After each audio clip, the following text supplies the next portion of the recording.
Hi hello, இது உங்கள் UAE Tamil channel.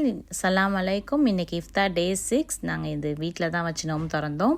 இது ஃபஸ்ட்டு ரெசிபி கடல் பாசி தான். இது ரெகுலராக பண்ணுறது தான், பட் மோல்டில் ஊற்றிருந்தோம். நீங்கள் ஃபஸ்ட்டு இஃப்தார்லேயே பார்த்துருந்தீங்கன்னா டே 1லேயே அந்த ரெசிபியோட இருக்கும். நான் லாஸ்ட்டாக இது பால்லாம் காய்ச்சி எல்லாம் கடல் பாசிலாம் சேர்த்துட்டு ஐடியில் இந்த மேங்கோ பல்ப் வாங்கி இதை ஆட் பண்ணியிருந்தேன். ரொம்ப டேஸ்ட்டாக இருந்துச்சு.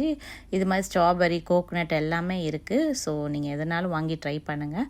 அடுப்பை அமர்த்திட்டு நான் ரோஸ் மில்க் இதெல்லாம் ஆட் பண்ணுற மாதிரி மேங்கோ பல்ப்பை ஆட் பண்ணோம்.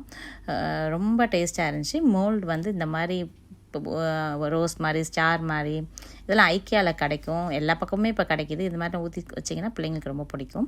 ரொம்ப நல்லா இருந்துச்சு. அதுக்கப்புறம் கட்லெட், இது பொட்டேட்டோ கட்லெட் தான்.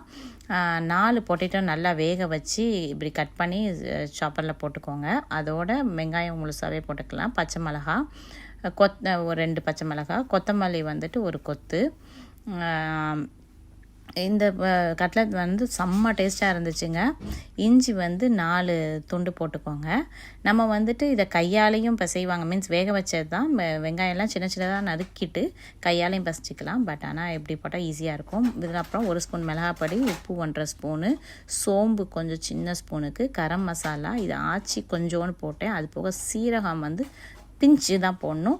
அப்புறம் வீட்டில் உள்ள கரம் மசாலா 1 ஸ்பூனு, சாட் மசாலாலாம் போடல. அப்புறம் பிரெட் க்ரம்ஸ் ஒரு 5 ஸ்பூன் அளவுக்கு போடுங்க. போட்டுட்டு லைட்டாக நல்லா அரைச்சிருங்க. அரைச்சிங்கன்னா நல்லாவே சூப்பராக வந்துடும்.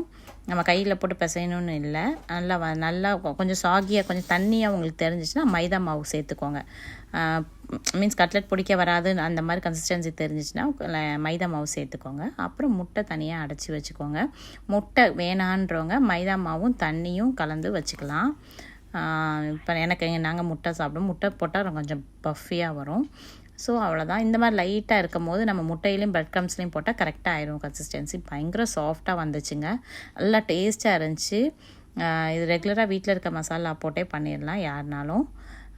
அதுக்கப்புறம் முட்டையில் தடவிட்டு பிரெட் க்ரம்ஸ் போட்டு மேலே கவர் பண்ணிக்கோங்க. அவ்வளோதான், கட்லெட்டோட ரெடி ஆகிடுச்சு. நான் ரவுண்டு ஷேப், பால் ஷேப்லேயும் இந்த ஷேப்லேயும் 8 போட்டேன். 4 உருளைக்கிழங்குக்கு 1 வெங்காயத்துக்கு. சூப்பராக வந்துச்சுங்க. இந்த ரெடியாக்கி வச்சாச்சு ஷேப்ஸ்லாம். இப்போ எண்ணெய் சூடு வந்த பிறகு சிம்மில் வச்சே போடுங்க, இல்லைனா கருகி போயிடும், உள்ளே வேகாது. ஸோ நம்ம சிம்மில் வச்சே போட்டிங்கன்னா சூப்பராக இருக்கும். டீப் ஃப்ரையும் பண்ணலாம், ஷாலோ ஃப்ரையும் பண்ணலாம். நான் டீப் ஃப்ரை தான் பண்ணேன். ஸோ பாருங்கள், எம்மியான கட்லெட் ரெடி ஆகிடுச்சுங்க. பசங்க அடிதடியாக சாப்பிட்டாச்சு. அவ்வளோ டேஸ்ட்டாக வந்துருந்துச்சு கட்லெட்டு. இதில் சிக்கனு வேணுன்னா சிக்கன் மின்ஸ் போட்டுக்கலாம், மட்டன் மின்ஸ் போட்டுக்கலாம். ஸோ நம்ம ஃப்ளேவர் போட்டு எம்மி கட்லெட் ரெடி ஆகிடுச்சு. இப்போ ஹாஃபீஸ் என்னெல்லாம் இருக்குதுன்னு சொல்கிறேன்.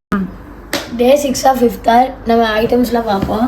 முதல்ல மேங்கோ பல்ப், கடல் பாசி, அதுக்கப்புறம் இங்கே கட்லெட்டு, அதுக்கப்புறம் இது ஏதோ ஜெல்லி மாதிரி நேற்று வச்சது. இது டேட்ஸு, சமோசா, அதுக்கப்புறம் கஸ்டர்டு, அதுக்கப்புறம் லுக்கைமான். இது பால் கஞ்சி,